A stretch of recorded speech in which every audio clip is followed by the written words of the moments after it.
ये है भारत का एक प्रसिद्ध शहर इलाहाबाद। यहीं पहले एक विश्वविद्यालय की स्थापना हुई थी। इसी वजह से ये शहर उत्तर प्रदेश की शिक्षा का केंद्र माना जाता है। पंडित मदन मोहन मालवीय और पंडित गोविंद वल्लभ पंत जैसे लोग इसी विश्वविद्यालय की देन हैं। हालांकि आगे चलकर पंडित जवाहरलाल नेहरू न सिर्फ इस शहर बल्कि पूरे देश की पहचान बने।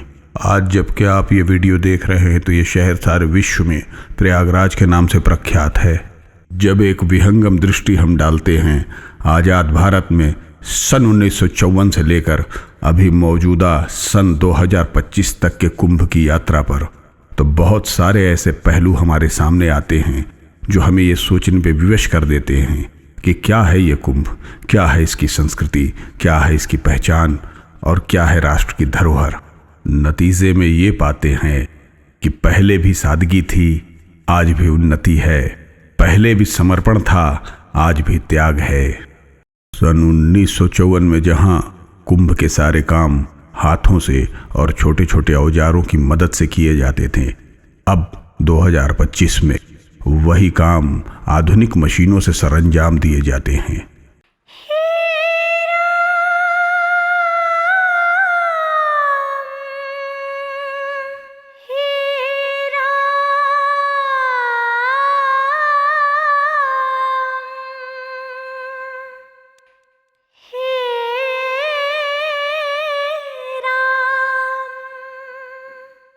देश की आज़ादी के चंद सालों बाद ही इतना बड़ा आयोजन करना अपने आप में एक चुनौती थी।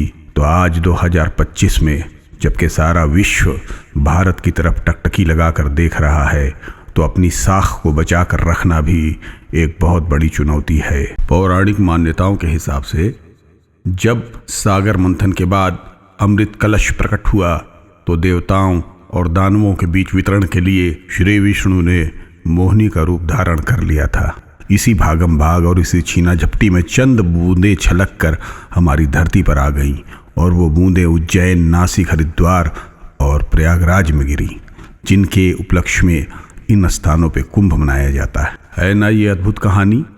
ऐसी हैरत अंगेज कहानियाँ और दास्तान अपने देश भारत के अलावा और अपने सनातन धर्म के अलावा कहीं भी पाया जाना नामुमकिन है।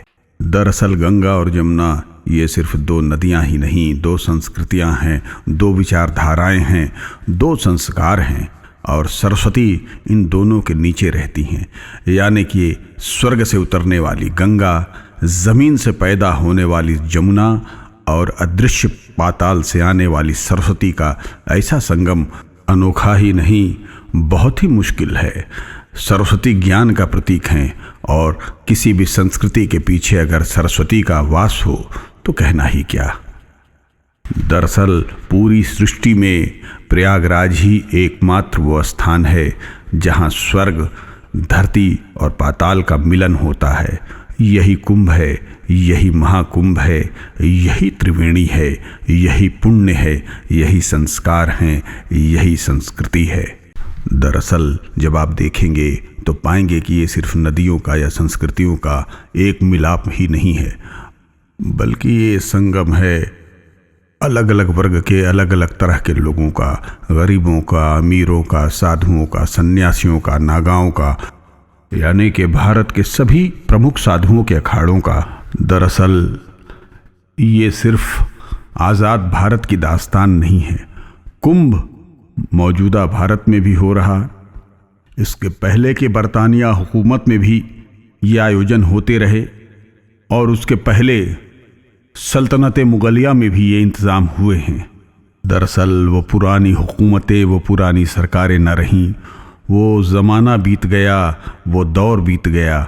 आज मौजूदा दौर में जब हम और आप इसमें शिरकत कर रहे हैं, धीरे धीरे कई सालों के बाद ये दौर भी चला जाएगा। एक नया ज़माना, एक नया दौर आएगा, एक नई सुबह अंगड़ाई लेगी। भारत पूरी शक्ति के साथ एक नई ऊंचाइयों पे स्थापित हो चुका होगा।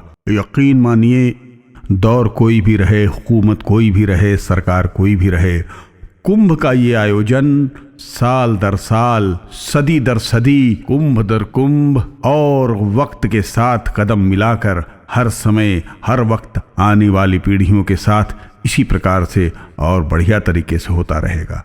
आइए आज हम और आप सब मिलकर ये अहद करें, ये प्रतिज्ञा करें, ये शपथ लें कि जो विरासत हमें अपने पूर्वजों से मिली है उसे आने वाली पीढ़ी के सुरक्षित हाथों में और बेहतर तरीके से सौंपें। जय हिंद, जय भारत। महाकुंभ की बहुत बहुत शुभकामनाएं।